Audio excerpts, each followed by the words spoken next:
we always say no candidate wins alone.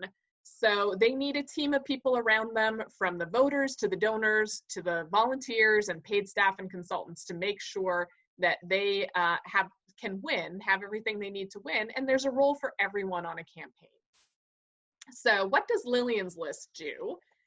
Well, at Lillian's List, there's research that suggests that women need to be asked 7 times before deciding to run for office. So that means this is different for men, and it means that the very first thing you can do to work with potential candidates is encourage all of the wonderful women that you know to actually run for some kind of office. And you can look at all different levels of office, from judge to school board to governor, when you're encouraging a woman to run. Lillian's List is actually deeply involved in candidate recruitment. We have a mission and a vision for North Carolina centered on securing reproductive freedom and gender equity for women, and we believe that that mission and vision is best served by having more progressive pro-choice women serving at every level of office throughout the state. So we look at the legislative and Council of State races in particular, and when we're working on recruitment, we really try to find the most competitive seats. So what we do is look for seats that are not, but could be, occupied by a pro-choice progressive candidate, and we get to work in those districts trying to find a woman to run.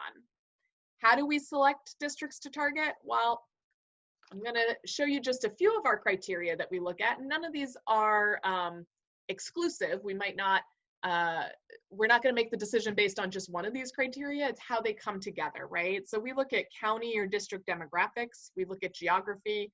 We look at the Democratic Performance Index, which is an estimate of how a generic Democrat would do on the ballot. And it's based on a lot of factors, including voter registration and demographics and other predictors. We look at whether the seat is open versus if an incumbent is running again for the seat. I think we heard Tom mention this earlier. If an incumbent is running, it's often harder for a new candidate to flip that seat because that incumbent just has the advantage of being better known in their district. We also look at the past performance of progressive candidates in the district, and you can look at kind of every level, right? You might look at how the legislative candidate did, but a lot of times we'll look at how the gubernatorial or Senate candidates did in the district as well. And we also have conversations with other progressive groups interested in election work and candidate recruitment. These same strategies are really used by both political parties, Democrats and Republicans, as well as other organizations to recruit their candidates. So this isn't really a novel approach to figuring out which districts might be competitive. Once we know which districts we want to target, we begin recruitment, which involves a lot of volunteers. We call on our recruitment network, which we call candidate scouts, and it involves current and former board members, donors, current and former elected officials, or candidates at all levels of office in the district. We also ask our training alums and state and local partner organizations that may have networks in the area and know good women to recruit. We also offer training programs, and so we'll often try to target the districts where or counties where we're recruiting to have some trainings and see if that generates additional candidates. And we can use that training space as a place to explore who may be interested and prepared to run for a legislative seat in the next year. I will say, just in case any of you are thinking about running for office, that our trainings are actually open to women thinking about running at any level of office, not just legislative and council of state. So it's a great place for any woman who might be thinking about running at any level. And what do we look for when we're actually looking at candidates? So there are 2 things we really look at the most, and that's we're looking for a woman who's particularly active already in her community. That could be a lot of different things, right? It could be women who are active in church or sitting on boards, leading her homeowners association or PTA, those kinds of things, women who are very active already. And we're also looking for women who are politically engaged. So those are the women who might be out there arranging protests or rallies in their community. It might be the committed volunteers at nonprofits or charitable organizations. And then we look for whether she's a strong supporter of our mission. So does she support reproductive freedom and gender equity? The point of all this is to really look for women who already have a very large or influential network, because having a lot of people who are already committed to donating, volunteering, and voting for a candidate can be a real step up and a huge benefit to that candidate when she launches her campaign. So we only have about 30 minutes here. Why did I just spend 5 of them talking about what Lillian's List does? Well, how we identify candidates to support is probably not going to be all that different from how you might try to identify candidates to support. And the first thing you might look to do is figure out which districts you would like to volunteer in. Because if you're trying to have the biggest impact with limited resources, you might also want to find those competitive seats. So we're going to talk in a few minutes about how you might make that impact. But for now, let's talk a little bit more about how you select your candidate. The truth is, progressive candidates in safe districts just don't really need the same level of help that a candidate running a competitive seat might need. The same is true for conservative candidates in very safely Republican districts. Their campaigns are much cheaper to run. They don't need as many volunteers because voter contact and persuasion is just less important or critical to their election. So if you're looking to have the greatest impact, you need to look outside the solidly red and solidly blue districts and try to find those purple places because those are the ones where we really can and should try to make change. So this is a partial recruitment map that Lillian's List had earlier in the cycle. And you can see that a lot of the purple that we have highlighted, this is county level, not drilled down to the district, is outside of the triangle, outside of Charlotte, in some more rural areas. So you can use a lot of the same criteria that Lillian's List does to try and figure out where you might like to volunteer. You might look at voter registration. I would not recommend spending a lot of time on voter registration only because there are a lot of unaffiliated voters who are hard to predict. And there are a lot of registered voters who do not turn out regularly. So you might look a little more closely at how candidates have done previously in the district. And you can actually drill right down to the precinct level if you wanted to, but what we tend to do is look at how statewide candidates have performed in the district previously. And one of the reasons why that is very helpful is because the districts have been redrawn so many times that sometimes looking at how the legislative candidate performed is not as good of an indicator. You can also look at demographic information. At Lillian's List, and we've seen this in other election results, our experience has been that the urban to suburban areas tend more progressive. It is likely that central urban areas already have a lot of progressive leaders in fairly safe seats serving. They are also normally better able to access large networks for volunteers, so they might not need as much help. So I would certainly encourage you to look at those suburban to exurban areas outside of the more urban populations, and don't ignore the rural areas. They may be harder to win, but they're also often under-resourced, both in terms of volunteers and donors, so they could really use a lot more help. And the races are actually typically cheaper to run in rural areas, so your dollar can go further if you're interested in donating for a candidate. You can also look at resources like Lillian's List, and there's another great organization called FlipNC that does a lot of the research on districts. So you don't necessarily have to drill down and look at all those numbers and go cross-eyed trying to figure out the voter registration. You can actually just look at some groups that have already done that research for you. I would also recommend looking at local candidates to support. At the local level, there is very often no paid staff, so candidates need even more volunteer help. You get to do a lot more on those campaigns, and you can get to know the candidate a lot better, particularly, when we're not having a pandemic and you might be in the office or in a candidate's home. You can really get to know them well, and it gives you a great experience and understanding of what a campaign really looks like. We especially recommend that if you're thinking about running for office yourself, to give that a try and get that experience. Once you know what district might offer the most impact, it's about the candidate. So at that point, you really want to know your candidate well and make sure that you're feeling confident about giving your time or your dollars to her.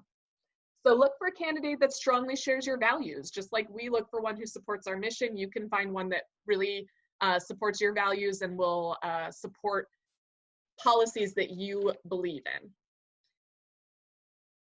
It's possible that your professional organization also endorses candidates, so sometimes that's a great way to find out if you want to support the candidate. There are groups like Advocates for Justice, which is trial lawyers, The National Association of Social Workers has a North Carolina chapter that endorses.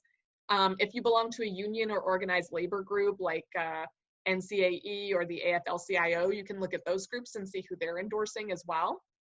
You can ask friends who might have been researching or already volunteering on campaigns who they're working with and why. And you can also look at some more nonpartisan resources, like the League of Women Voters has a good resource called Vote 411, and Democracy North Carolina also typically puts together a voter guide where they have information about a lot of different candidates on both sides and issues that they stand for. And you can think about organizations that share your values. If there's a nonprofit that you support or a particular issue that you are most concerned about, you can look and see if that organization actually endorses candidates. The League of Conservation Voters endorses if you're particularly interested in the environment. If you're concerned about reproductive freedom and gender equity, you could look at Lillian's List or NARAL or Planned Parenthood. We all endorse candidates. If you're particularly interested in LGBTQI equality, Equality North Carolina endorses candidates as well. So there are lots of different issue-based groups that actually endorse candidates, and you can look at what they're recommending. Or if you really care passionately about an issue and you've learned that there's a current representative that is terrible on that issue, you might choose to support his or her opponent. And I'll give you an example of that. Representative Larry Pittman is actually truly terrible on a lot of issues, but one of them that he's very bad on is reproductive rights. So you might look to support his opponent who is running down in a suburban district outside of Charlotte. If you do choose to go that route and you're kind of looking at a candidate because they're running against someone your nemesis in the legislature, then just pay special attention to whether the seat is really competitive. And that may not matter to you, but if it does, you might want to just keep an eye on it, because sometimes those districts are very gerrymandered and they're solidly red or solidly blue, but that's why they have an extreme representative like that. I'm going to ask here, folks can go ahead and start to chat in if they want to. Have any of you actually volunteered on a campaign before? And if you feel like it, also what you did on that campaign, because we're going to shift now and start talking a little bit more about what you can do on a campaign. So go ahead and start texting in your answers or chatting in your answers if you volunteered on a campaign before. There are a lot of different ways to support a candidate on the campaign. I said earlier, I asked you all what you thought might be a candidate's most valuable asset on a campaign, and the answer is actually time. The candidates are usually very strapped for time. They have a lot to do and a lot of demands. So having a lot of volunteers to fill different roles can free up their time and allow them to do more. At Lillian's List, we always say that the candidates only have two jobs: talk to voters and raise money. So really having a team around them can help them focus on the two things that they really need to be doing, right? If we were live with you and I could ask you questions and you could actually respond in real time, you would probably hear me repeatedly asking the question, what are the candidates' two jobs? Which is to raise money and talk to voters. Hopefully you all heard me say that you can go ahead and chat in if you'd like to, whether you've ever volunteered on a campaign before and how you did that. So you see a list in front of you of various campaign roles, and the candidate really does need to have at least these roles filled on her campaign, because she is going to she's going to need them as volunteers, because really only one of these roles is typically paid on a legislative level race. And at the local level, typically even the campaign manager is a volunteer. But you can see, we often call this the kitchen cabinet. These are the people around that candidate who's really they are really gonna help her get all of the jobs done that she needs to do. We tend to group volunteers together. I'm getting some chatted in answers here, and I've seen a lot of folks talking about house parties, donating funds, canvassing, that kind of thing. And one comment here about somebody who needs to remain neutral on election days, so they're doing behind the scenes work, which there's plenty of to do, since again, the candidate has two jobs, and that is to talk to donors and raise money. There's lots of other work even just working in an office or that kind of thing when, when we can go to offices again. So we group our volunteers into sort of 3 categories. We have direct voter contact, which is the one that we're probably all kind of familiar with, which is door knocking, phone banking. The new one is text banking. I don't know if you all are getting as many texts as I am now, but a lot of texting. So that's the direct voter contact. That's when you're a volunteer who actually goes out and talks to voters. But we also have personal and organizational endorsement. So if you are affiliated with an organization that might endorse, or you're willing to stake your name and credibility on supporting a candidate, that could mean within your own network or letting the candidate use your name on her website or on flyers or that kind of thing. Or fundraising. And fundraising is really critically important. It's a form of activism, really. And your average candidates running for a competitive seat are actually going to have to raise hundreds of thousands of dollars. I have a slide up here that really gives you ranges for different levels of office of how much money a candidate has to raise. No matter what office you run for, you're having to raise at least a little bit of money. And this data is actually a little bit older, so these numbers have all just gone up since we put this together a year or 2 ago. So you can see raising a lot of money is actually very important to a candidate being successful and being able to pay for what she needs. So where does all that money go? If she's raising hundreds of thousands of dollars, it's because she's paying staff, she's having to send out mailers, those yard signs don't pay for themselves, and some candidates even have to get up on TV or radio, which can be very expensive, particularly TV. And I'm sure you all have gotten the same mailers I've gotten. We've gotten several Tom Tillis flyers, and my daughter now, when she sees them, announces that he's bad news. So we've already trained her up pretty well. But anyways, so you get a lot of those flyers, and the reason is because candidates are being told that they need to have 7 touches in order to really get through to a voter. So they have to spend a lot of money to do all of that. I'm going to move on to direct voter contact very quickly. This primarily moved online. So the good news is that you don't have to travel to help someone outside your own district. Most candidates are focusing on text and phone banking right now, and you can do that from anywhere in the state. Closer to election day, there might still be what are called lit drops, which is no contact, but you would still be going door to door, kind of like you would with door knocking, and you'd be leaving literature on doorknobs or like sticky notes on the door for voters. And once polling opens, there will probably be some poll greeters, which you should really only do if you feel safe doing that.